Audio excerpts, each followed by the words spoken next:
Hello everyone! For today's vlog, gusto ko ipakita sa inyo guys, mayroon ko din mga baligya nga plasticware. Para siya guys, oh. Mayroon ko di hanger para sa mga bayo kakabataan. Small size lang ni siya guys. Bali, 4 ni kadusina ang bakal ko.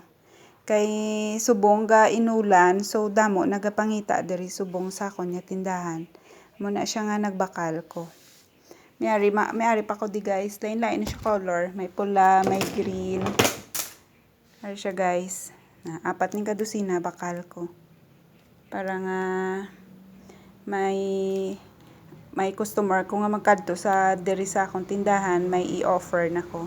Tapos mayara man ko hanger nga big size. Dudlag ko ni siya guys, oh. Malaba ang iyang malabog, oh. Para siya guys. 3 ni siya ka kwan. Bali anom-anom.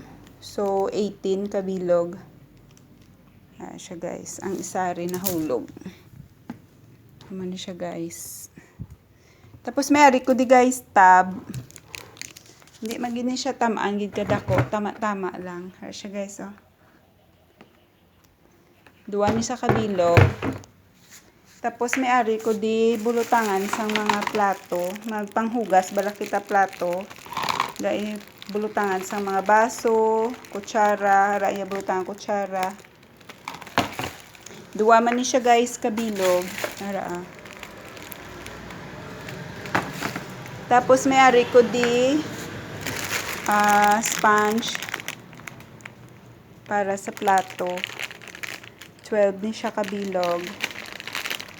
Tapos, mayari ko di bulutangan kalago. Bali 3 ni siya kabilog. Green, color blue, kag pula. Amunin bulutangan kalago, guys. Tapos, mga bulutangan, bala mga labahan natin. Tapos, mayari ko labador. Madalom ni siya, guys. Malalim siya. 2 ni siya kabilog. Sa gusto da maglaba nga wala labador, mayari ko di available sa akong tindahan. So guys, for today's vlog, amo lang ni siguro ma-share ko sa inyo mga bag-o nga mga baligya ko sa akong tindahan. I hope nga na-enjoy ka mo sa paglantaw, sa pag-share ko sa inyo sa akong mga baligya. Kag happy man ka mo, happy selling, happy income.